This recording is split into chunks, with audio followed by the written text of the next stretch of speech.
Kemudian tubuh akan melakukan antisipasi dalam bentuk pengeluaran hormon insulin ya dari pankreasnya. Nah, tetapi pada penderita diabetes, karena dia sudah tidak lagi memiliki kepekaan yang cukup tinggi terhadap keadaan di mana terjadi peningkatan metabolisme, maka kemudian dia memberikan suatu respon yang terlambat.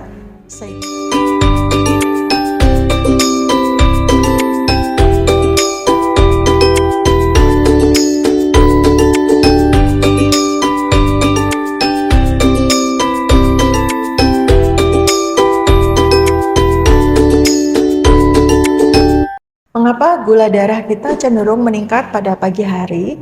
Jadi sebetulnya fenomena peningkatan kadar gula darah pada pagi hari ini tidak dialami oleh seorang penderita diabetes saja loh, tetapi juga kita semua yang tidak menderita penyakit diabetes.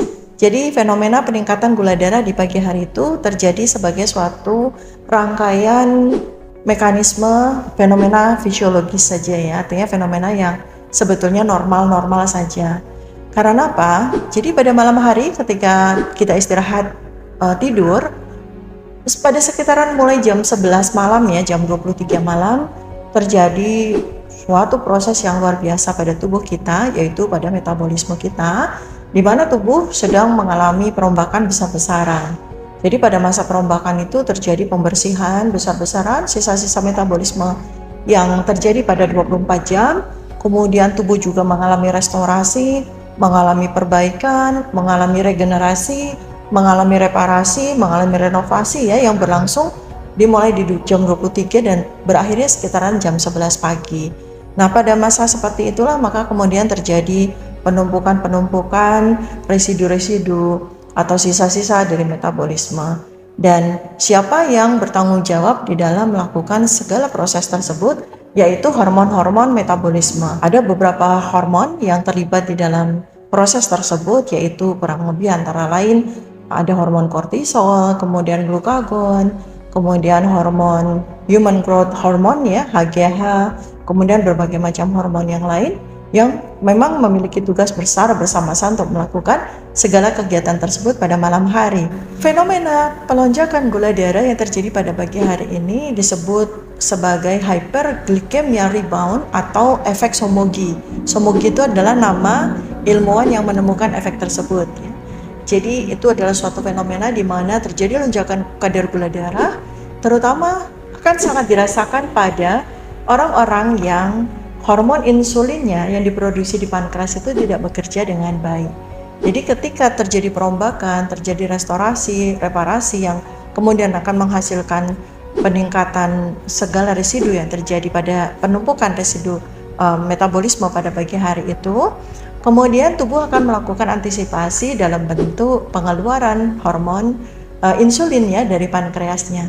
Nah, tetapi pada penderita diabetes, karena dia sudah tidak lagi memiliki kepekaan yang cukup tinggi terhadap keadaan di mana terjadi peningkatan metabolisme, maka kemudian dia memberikan suatu respon yang terlambat sehingga kadar insulin di dalam darahnya tidak keluar dengan semestinya. Nah, itulah yang kemudian memiliki risiko kepada penderita diabetes pada suatu fenomena yang sebetulnya adalah fisiologis itu. Nah, jadi inilah perbedaannya ya. Ketika seseorang yang normal, dia mampu untuk mengeluarkan kadar insulin dari pankreasnya dengan baik, maka insulin itu akan kemudian keluar untuk mengantisipasi, untuk melakukan pengontrolan kembali agar gula darah yang melonjak itu menjadi turun kembali ya. Nah, berbeda dengan penderita diabetes yang memang dia sudah tidak lagi memiliki kepekaan yang cukup atas keadaan tersebut atau yang disebut sebagai resistensi insulin ya. Insulinnya tidak bisa keluar dalam jumlah yang diperlukan sehingga kemudian kadar gula darah yang tinggi itu akan membebani darah dan kemudian akan menghasilkan berbagai macam fenomena yang kemudian akan merugikan seorang penderita diabetes. Sesungguhnya peningkatan kadar gula darah itu juga sangat diperlukan oleh tubuh ya, karena setelah kita beristirahat pagi hari itu kan memang tubuh sudah disiapkan oleh segala hormon untuk bekerja sepanjang hari kan. Pada sekitar jam 7 pagi itu hormon yang berfungsi untuk menjaga agar kita bisa terus berenergi, pastikan kita akan bekerja dengan baik, itu namanya hormon adrenalin ya. Sekitaran jam 7 pagi lah dia keluar. Dan kemudian kadar gula darah yang cukup itu diminta oleh hormon adrenalin ya, agar memang cukup kadar gula darahnya untuk memberikan pasokan energi untuk digunakan oleh tubuh sepanjang hari. Jadi memang tubuh akan kemudian melakukan metabolisme terhadap karbohidrat dan kemudian menghasilkan kadar gula darah yang tinggi untuk dipakai sebagai cadangan energi sepanjang hari. Masalahnya pada orang-orang tertentu di mana dia memang sudah menjadi penderita diabetes atau dia adalah orang yang tidak tahu bahwa dirinya itu sebetulnya sudah mengalami gangguan toleransi glukosa atau sudah mengalami resistensi insulin, ya itu adalah fase-fase pre-diabetes gitu. Keadaan kadar gula darah yang tinggi itu tidak mampu diantisipasi oleh tubuh sehingga ada potensi membahayakan tubuh ya. Kalau peningkatan kadar gula darah yang tinggi atau hiperglikemia itu kan efek-efek atau risiko-risikonya itu kan cukup berbahaya ya bagi tubuh ya. Apalagi ketika ternyata tubuhnya tidak mampu memberikan respon dalam bentuk peningkatan insulin yang cukup untuk meredakan kadar gula darah tersebut, bukan? Nah, jadi untuk mengatasi agar tidak terjadi hyperglycemia rebound yang terlalu berlebihan sehingga kadar gula darah Anda melonjak tiba-tiba, maka saran saya adalah Anda harus mengosongkan perut Anda atau menghentikan makan Anda, menghentikan asupan makan Anda itu sesore mungkin ya. Jadi saran saya berhentilah makan setelah kira-kira jam 18 sore ya, senja hari begitu. Ya, itu adalah waktu makan yang terakhir Anda makan makanan berat. Dan sebisa mungkin juga apabila Anda orang dewasa yang apalagi Anda sudah memiliki riwayat diabetes itu, maka makan yang Anda lakukan pada sore hari itu sebisa mungkin hindari karbohidrat simpel ya. Jadi karbohidrat yang indeks glikemiknya tinggi ya.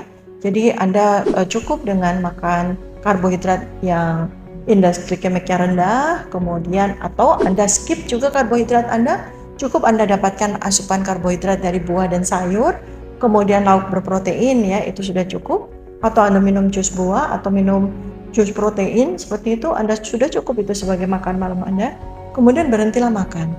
Karena jam 8 atau jam 20 malam itu tubuh sudah harus melakukan persiapan untuk menuju kepada istirahat.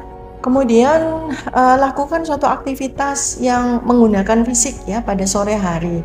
Misalnya idealnya ya Anda olahraga ringan lah pada sore hari, atau Anda melakukan aktivitas fisik yang ringan lah. Misalnya seperti menyiram tanaman atau beberes sebentar di rumah gitu atau jalan-jalan sore sebentar keliling kompleks, itu juga nanti akan menjaga agar tidak terjadi hyperglycemia rebound ya pada pagi hari. Paling baik juga pada saat pagi hari itu Anda juga jangan skip sarapan ya, jangan pernah punya kebiasaan untuk skip sarapan ya. Anda sangat membutuhkan sarapan untuk segera mengatur atau untuk segera melakukan stimulasi agar kadar gula darah Anda tuh bisa turun. Tetapi sarapan apa yang diperlukan oleh tubuh kita? Sekali lagi pada saat sarapan yang saya sarankan sebetulnya sarapan dengan makan makanan berat itu tidak terlalu saya sarankan ya.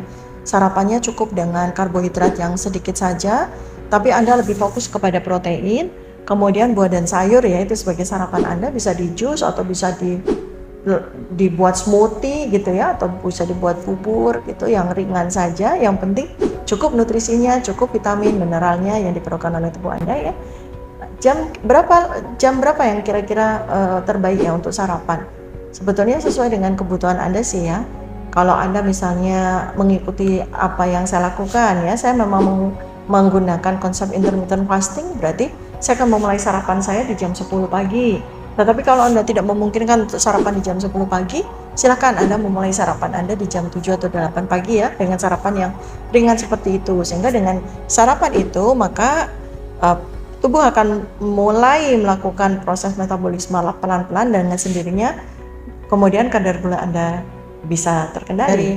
Tips yang berikutnya untuk menghindari efek dari hyperglycemia rebound itu adalah usahakan hindari untuk minum minuman manis ya, apalagi yang berkarbonasi, menggunakan gula simpel di malam hari. Kalau Anda ingin minum sesuatu di malam hari sebaiknya tanpa gula.